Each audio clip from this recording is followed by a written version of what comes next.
Selamat datang di channel Alur Donghua.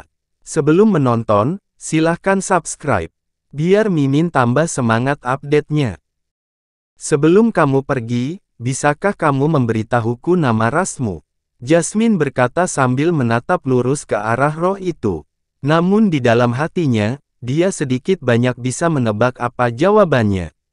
Roh yang tersisa terdiam beberapa saat, dan kemudian menghela nafas pelan. Baiklah, menurutku tidak ada salahnya memberitahumu.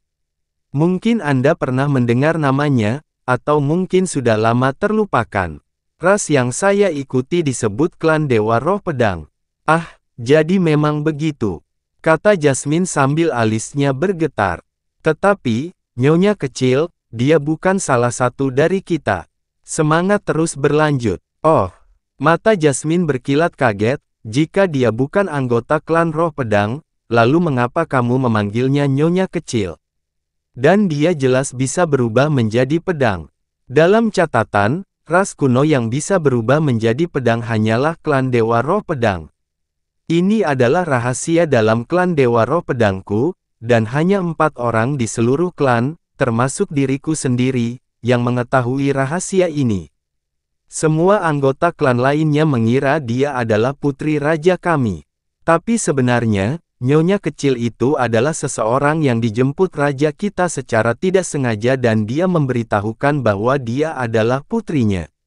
Mengenai alasan rajaku melakukan hal-hal tersebut, atau dari mana asal Nyonya kecilku, semua pengetahuan ini hilang setelah rajaku meninggal.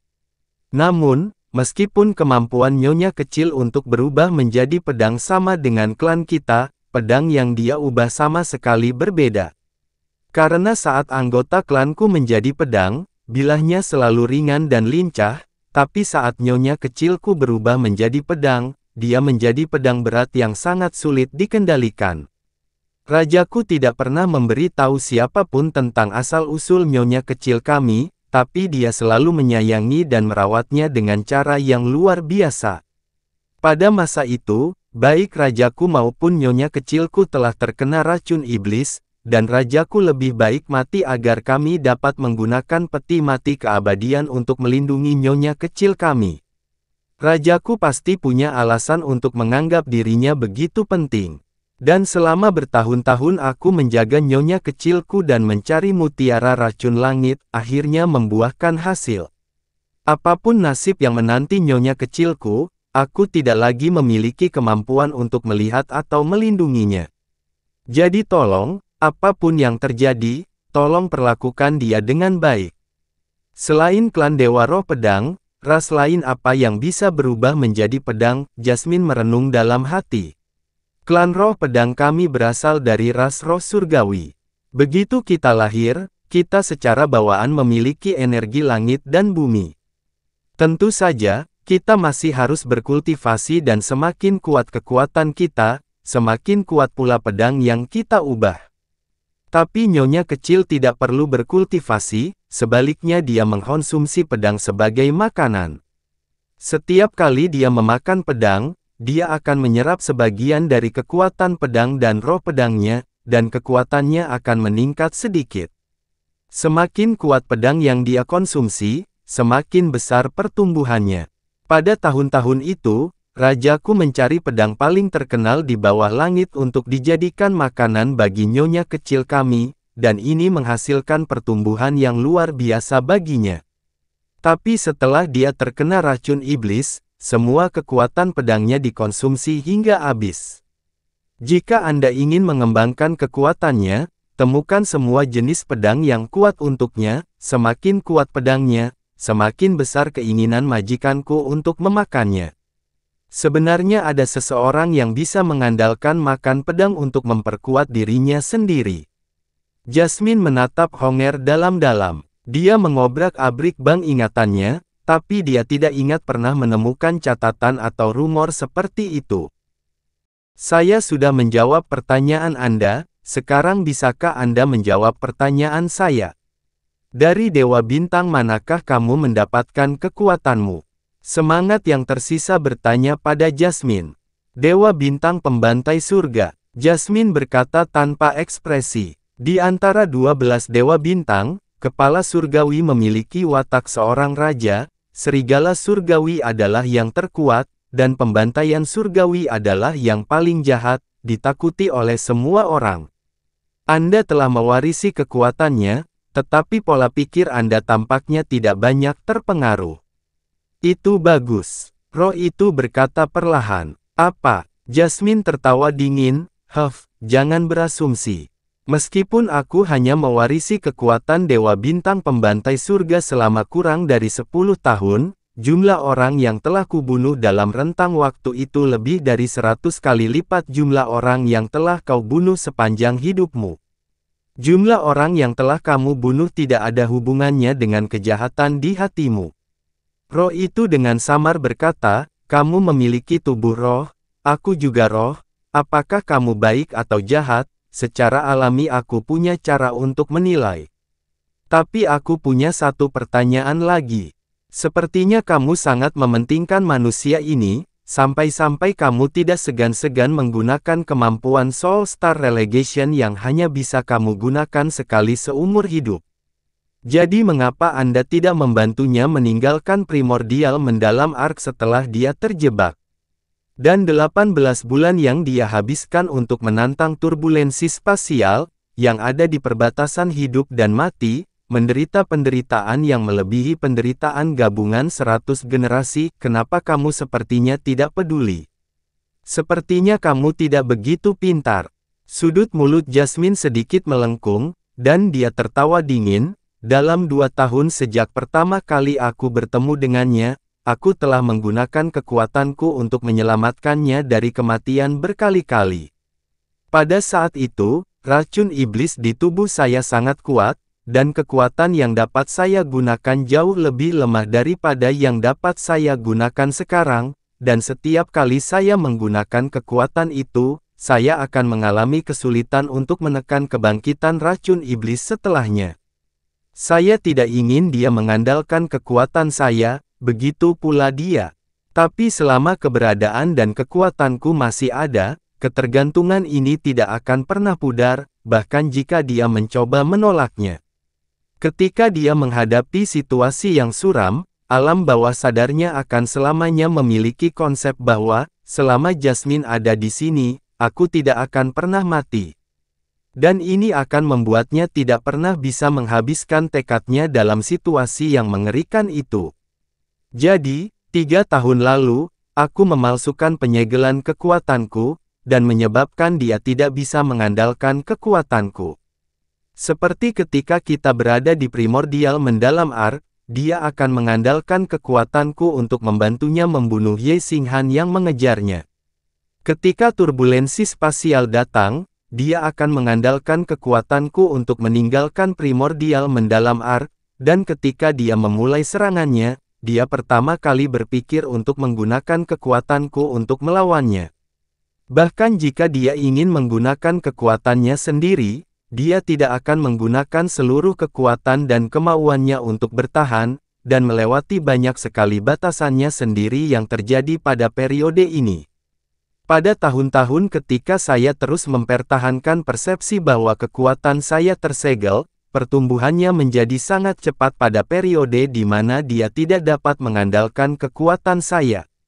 Dan dia menggunakan kekuatan dan kemauannya sendiri untuk menghadapi situasi tanpa harapan yang tak terhitung jumlahnya, dan selama ini, saya belum mengangkat satu jari pun untuk membantunya.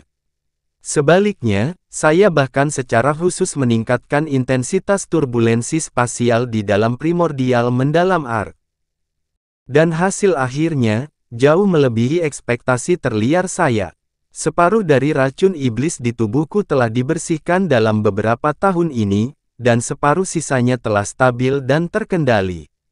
Jasmine telah mengatakan ini dengan sangat datar, tetapi jika Yun Ce mendengarnya, dia akan menjadi bodoh.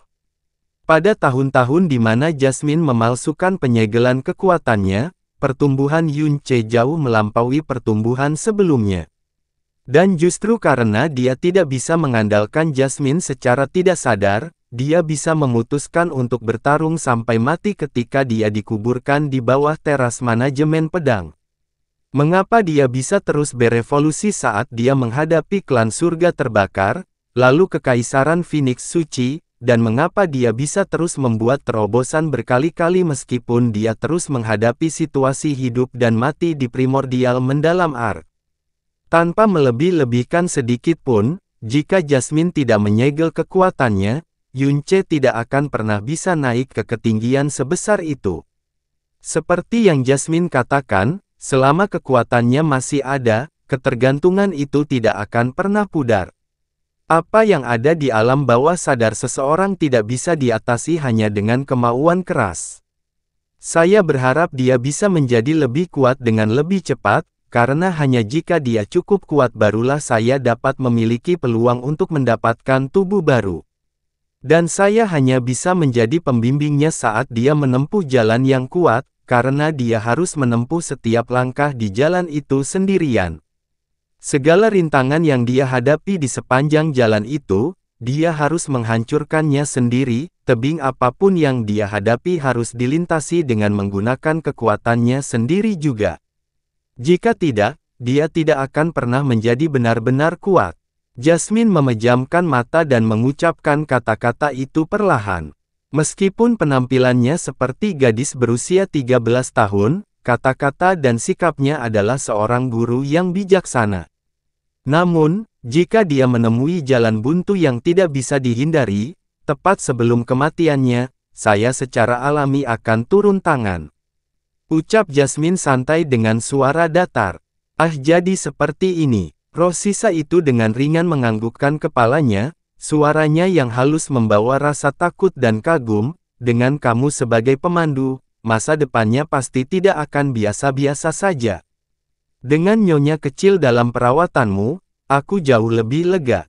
Meskipun dia bukan dari ras kita, tapi dia memang telah menerima semua sisa harapan dan keajaiban dari klan kita dan rajaku. Aku tidak berani meminta banyak, tapi aku hanya bisa berharap agar kamu selalu memperlakukannya dengan baik.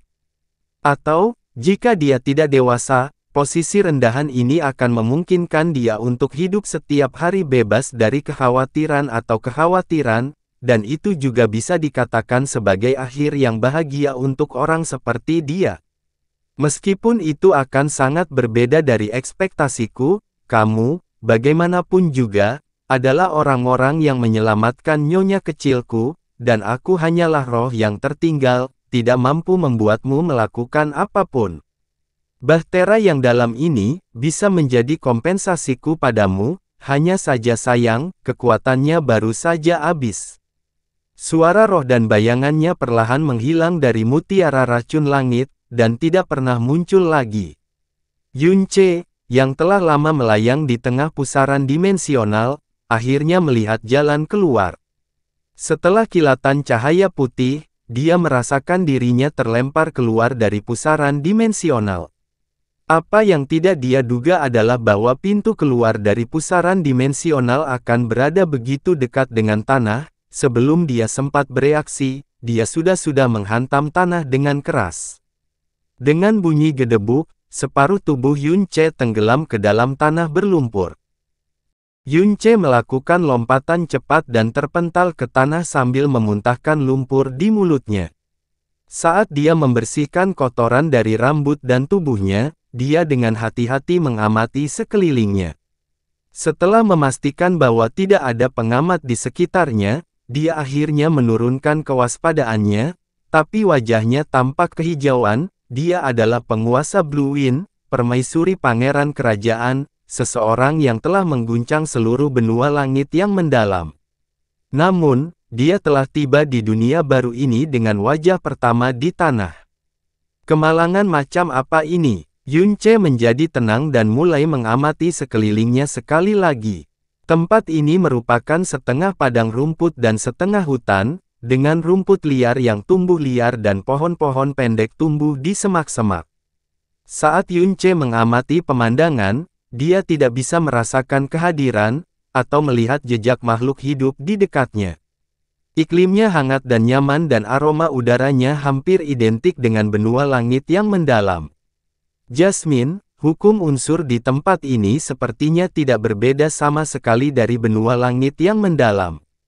Kata Yun Ce dengan suara hati-hati. Jawaban Jasmine datang dengan sangat cepat, kecuali kita mendarat di alam yang berbeda, hukum unsur pada dasarnya selalu sama.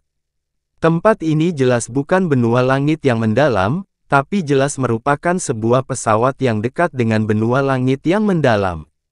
Jelajahi sendiri tempat ini secara perlahan. Namun, yang perlu Anda lakukan sekarang bukanlah memikirkan metode untuk kembali ke benua langit yang mendalam, melainkan menstabilkan pijakan Anda di dunia ini untuk terus berkembang dengan cepat. Jika kamu ingin kembali ke benua langit yang mendalam, satu-satunya metode adalah menjadi cukup kuat. Yun Ce tidak bertanya lebih jauh. Sebaliknya, dia berkonsentrasi mengamati sekelilingnya saat dia berjalan maju dengan hati-hati. Dia tidak tahu dunia seperti apa yang dia tinggali, atau makhluk hidup apa yang ada di sini, dan apakah ada manusia di antara makhluk hidup ini. Setelah berjalan beberapa kilometer, Yun Ce tiba-tiba merasakan kehadiran makhluk hidup. Alisnya bergerak-gerak dan langkahnya melambat. Saat dia mendekati kehadiran yang dia rasakan, tanpa suara dia membelah rerumputan tinggi. Pandangannya tertuju pada rerumputan. Di tengah rawa kecil yang gelap, ia melihat 2 ekor ular piton belang-belang yang panjangnya 2 meter dan setebal mulut mangkuk. Tapi ini bukan ular piton biasa karena mereka melepaskan aura alam mendalam bumi dari tubuh mereka. Kedua ular piton belang-belang itu mengambang di rawa dan saling menatap dengan saksama saat perasaan permusuhan yang mendalam menyebar melalui udara yang membusuk. Dua binatang mendalam bumi secara alami tidak akan membangkitkan minat terlalu banyak pada Yun Ce, tapi saat dia hendak pergi, tiba-tiba, dia mendengar kedua ular piton berbintik-bintik di alam bumi berbicara, dan mereka bahkan berbicara dalam bahasa manusia. Apa yang kamu lihat? Menatapmu seperti orang bodoh. Mengapa kamu tidak mencoba melakukannya lagi? Ya, aku akan melakukannya lagi, ada apa denganmu? Setelah ini, kedua ular piton belang-belang itu mulai berkelahi. Yun Ce hanya berdiri di sana menatap, binatang buas yang telah mencapai tingkat kultivasi tinggi akan memiliki kecerdasan yang cukup tinggi dan dapat meniru bahasa manusia. Tapi mereka setidaknya harus berada pada tahap selanjutnya dari alam mendalam langit, dan mereka harus menjadi binatang buas yang berumur panjang dan berkelas tinggi. Phoenix salju yang dulu dimiliki Yun Ce adalah binatang langit mendalam, tapi ia tidak memiliki kemampuan untuk mengucapkan kata-kata manusia.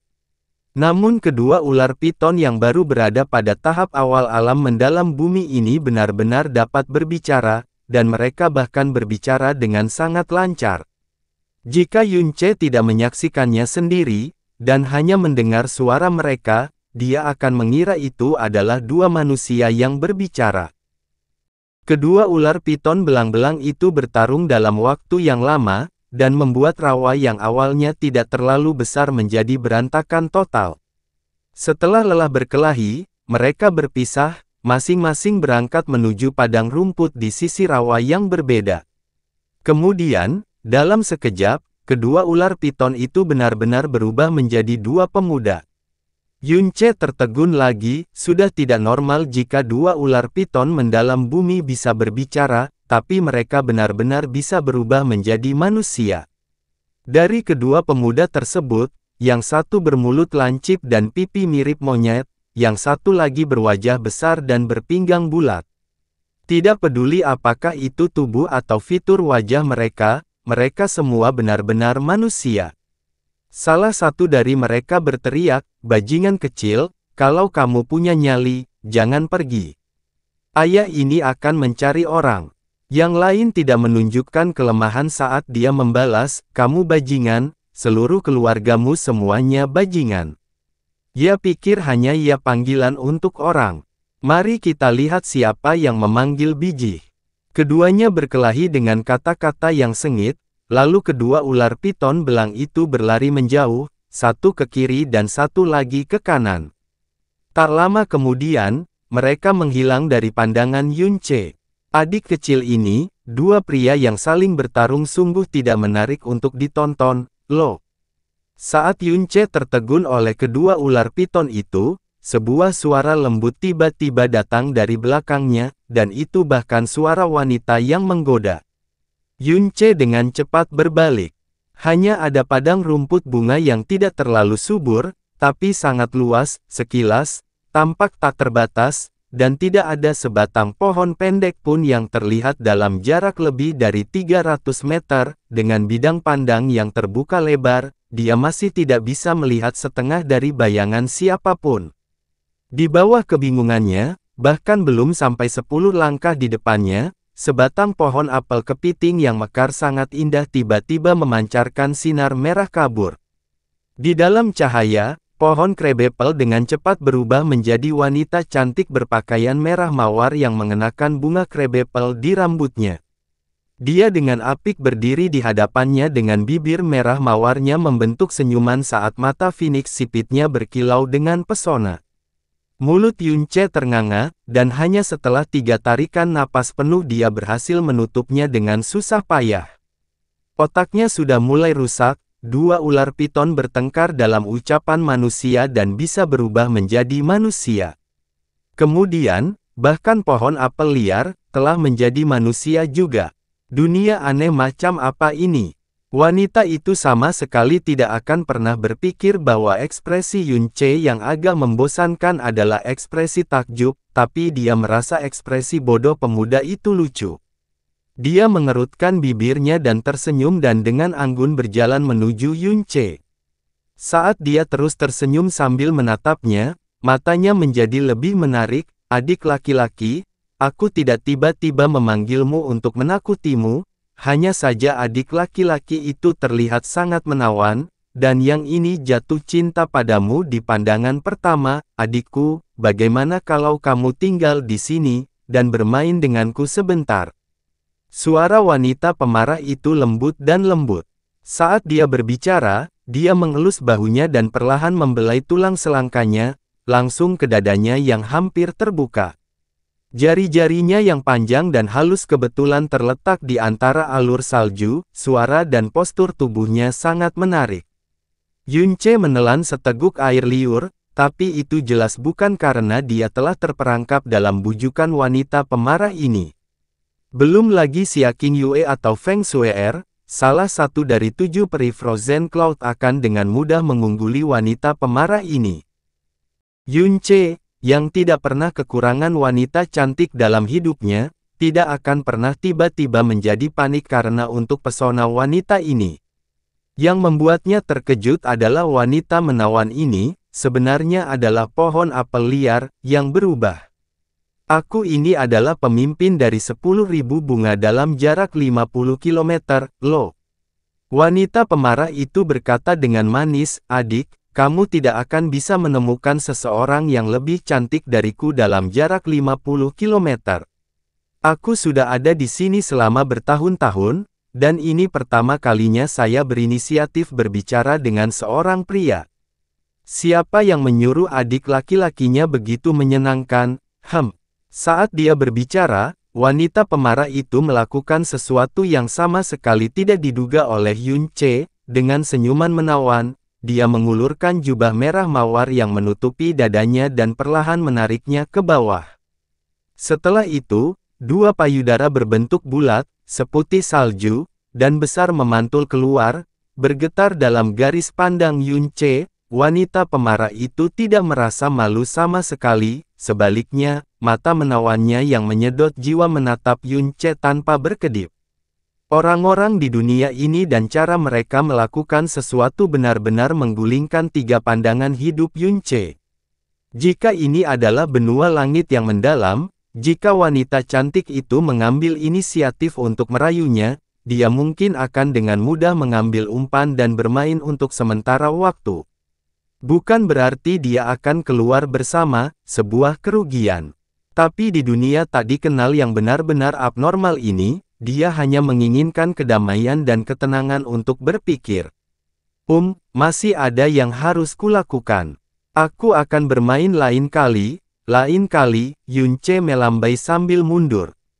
Setelah dia selesai berbicara, dia berbalik dan berlari cukup jauh, meninggalkan wanita pemarah itu sendirian di sana dengan wajah penuh kepahitan yang tersembunyi. Hehehe, suara cekikikan para wanita datang dari hamparan bunga luas tempat asal wanita Crabapple itu. Yoh, pertama kali kakak Crabapple mengambil tindakan, dia benar-benar gagal. Seekor dandelion yang tampak lebih besar dari biasanya bergoyang lembut sambil tertawa gembira. Manusia itu aneh sekali, dia malah kabur. Pesona Crabapple sis jelas sangat hebat. Kak Crabapple, apa kamu yakin itu benar-benar manusia? Bukan hanya pertama kali kamu mengambil tindakan, kamu bahkan berusaha keras untuk merayunya. Ya, wanita pemarah itu penuh dengan penyesalan. Aura adik laki-laki itu seharusnya adalah aura manusia murni. Jika saya bisa menemukan manusia murni, anak-anak yang saya hasilkan akan bisa pergi ke dunia yang jauh lebih besar, tidak seperti kita, tidak bisa meninggalkan daerah ini seumur hidup. Sangat disayangkan bahwa manusia murni menjadi semakin berkurang. Saya tidak percaya bahwa orang yang akhirnya berhasil kami temukan telah melarikan diri. Apakah saya terlalu cemas? Atau, apa aku kurang cantik? Wanita pemarah itu menyentuh wajahnya sendiri sebelum bergumam, sepertinya aku perlu minum lebih banyak embun pagi yang menutrisi kecantikan mulai sekarang dan seterusnya. Dalam sekejap, Yunce menempuh jarak beberapa kilometer sebelum dia menenangkan diri sedikit. Tunggu.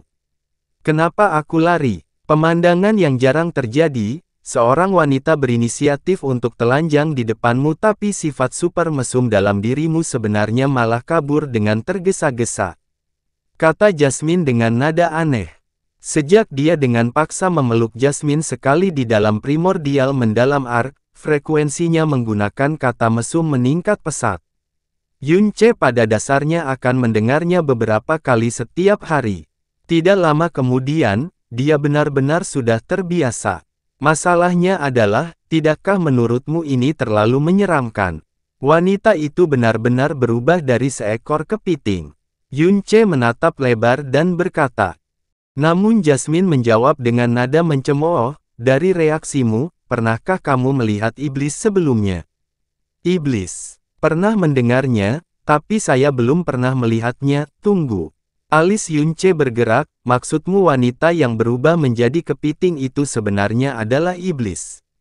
Menurut legenda yang terfragmentasi, dunia ini sebenarnya memiliki banyak ras, selain manusia, ada binatang buas, ras lain yang secara paksa memisahkan diri dari binatang seperti ras laut, iblis, roh, elf, dan dari cerita rakyat kuno, setan, dewa, del. Ras yang pernah ada atau masih ada jauh melebihi jumlah ini.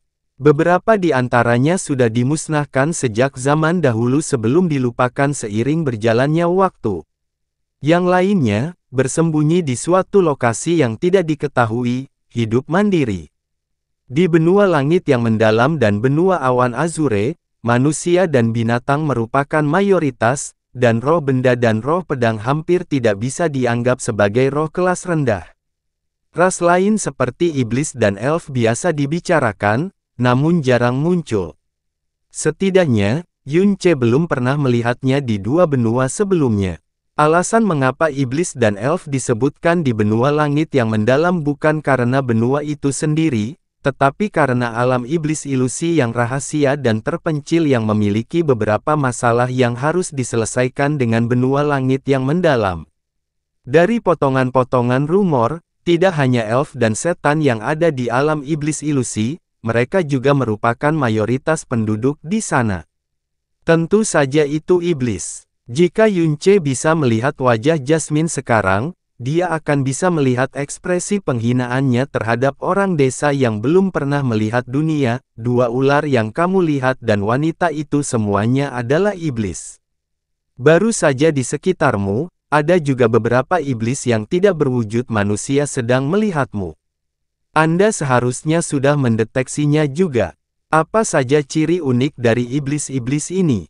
Kemampuan mereka untuk berubah menjadi manusia. Yunce bertanya. Meskipun kedengarannya sederhana dan lugas, apa yang kamu katakan pada dasarnya benar.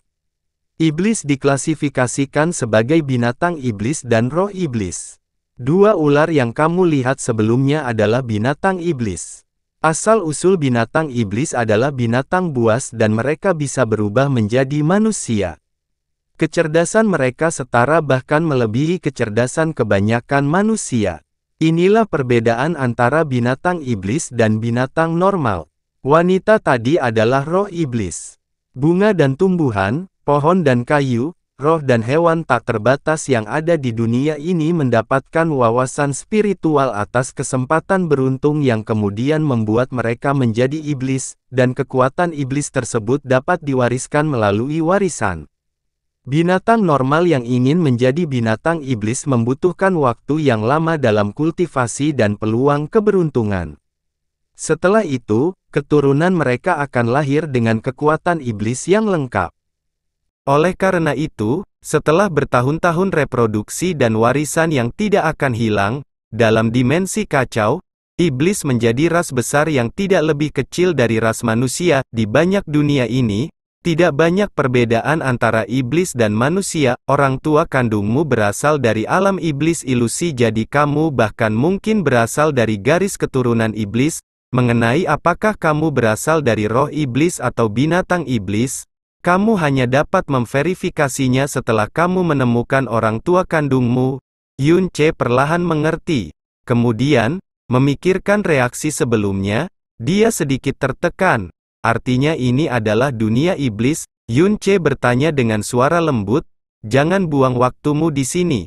Jasmine berkata, "Kamu tidak datang ke sini untuk berlibur, tidak ada bahaya atau roh tingkat tinggi di dalam area tersebut, oleh karena itu, tidak cocok bagimu untuk tinggal di sini." Apa yang telah terjadi? Menuju utara, Jasmine menjawab, 350 km jauhnya. Sepertinya ada konsentrasi aura tingkat tinggi di sana. Tingkat aura itu, HMPH, itu tidak akan kalah dibandingkan dengan apa yang disebut tempat suci di benua langit yang mendalam. Tidakkah kalah jika dibandingkan dengan tempat suci? Pikiran Yun Ce bergetar. Di benua langit yang mendalam, 4 tempat suci disebut tempat suci karena mewakili puncak yang ada di seluruh benua. Jasmine dengan santainya menemukan aura yang tidak kalah dengan 4 tempat suci besar, yang berarti bahwa level orang-orang di sini tidak akan berada di bawah benua langit yang mendalam.